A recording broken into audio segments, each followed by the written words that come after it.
বৰপথাৰৰ চকলি সৰুপাত গানত দুদিনীয়া বনাইথোৱা কাৰ্যসূচীৰে ভোগালী বিহু উদযাপন।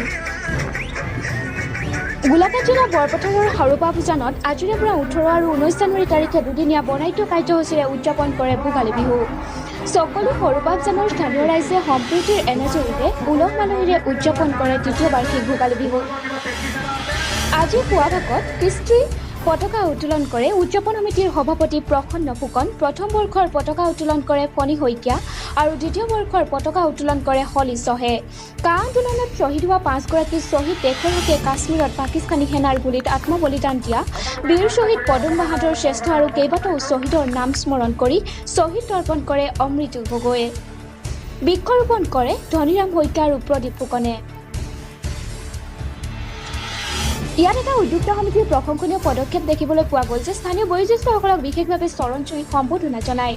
টেকেলি ভঙা প্ৰতিযোগিতা, সংগীত আসন, বিচলা বাহত বগোৱা দিহানাম, সৃষ্টিশীল নৃত্য আৰু বিভিন্ন ধৰণৰ প্ৰতিযোগিতা আজি প্ৰথম দিনটোৰ কাৰ্যসূচীত অনুষ্ঠিত।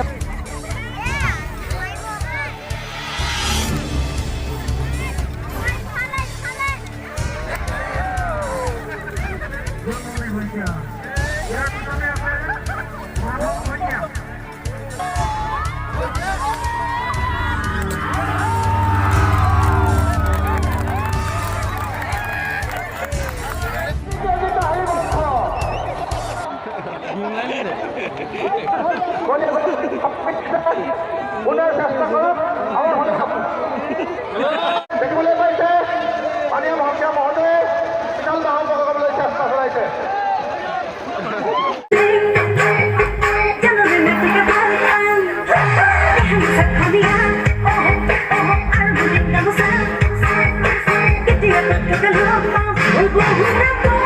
উদযাপন সমিতিৰ বিষয়ববীয়া মহেন্দ্ৰ শইকীয়াই জনোৱা মতে 14খন গাঁও মিলি উক্ত ভোগালী উৎসৱটি উদযাপন কৰা হৈছে।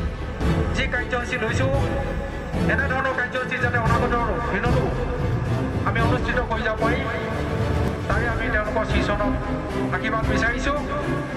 আমি প্ৰায় 14খন গাঁও লগ লাগি একত্ৰিত হৈ জাতি ধৰ্ম বৰ্ণ নিৰ্বিশেষে সকলোকে আমি সাঙুৰি লৈ আমাৰ বাপতিসাহোন যি ভোগালী পৰম্পৰা, এই পৰম্পৰা আমি ৰক্ষা কৰিবলৈ চেষ্টা কৰিছোঁ আৰু জ্যেষ্ঠসকলক যেনেধৰণে শ্ৰদ্ধা কৰিব লাগে সেই তেনেকুৱা এটা শ্ৰদ্ধা কৰিবলৈ আমি কণ কণ বালক বালিকা বা ছাত্ৰ ছাত্ৰীসকলক এটা শিক্ষা দিয়া হৈছে আৰু সৰুক কেনেকৈ ভাতৃক মৰম কৰিব লাগে তেনেকুৱা ধৰণৰ এটা ছিষ্টেম কৰা হৈছে। বহুতে অভিযোগ আনিছিলে যে আজি অসমৰ এটা জাতিৰ যি সন্ধিখনত ইমান এটা জাতিৰ মানে গৰাত পৰি থকা সময়ত আপোনালোকে এই অনুষ্ঠানটো কিয় পাতিছে। আমি কৈছোঁ আমি সেই কাৰ বিৰুদ্ধে আমি মাতি আছোঁ, ভৱিষ্যতো মাতি যাম। তথাপিও আমাৰ যিখিনি কৃষ্টি সংস্কৃতি, আমাৰ যি অসমীয়া জাতিটোৰ যি জীয়াই থাকিবলৈ আমাক যিখিনি সংস্কৃতি প্ৰয়োজন, যিখিনি আমাৰ জাতি সমন্বয় ভাৱ যিখিনি প্ৰয়োজন, আজি মিচিং, দেউৰী, ৰাভা, কোচ, কলিতা, আহোম, চুতীয়া, মৰাণ, মটক সকলোকে একত্ৰিত কৰি আমি এই অনুষ্ঠানটো কৰিছোঁ আৰু এই অনুষ্ঠানৰ যোগেদিয়ে আমি কৈছোঁ আমিও যিখন চিটিজেন এমেণ্ডমেণ্ট বিল এই একখন আমিও নামানো।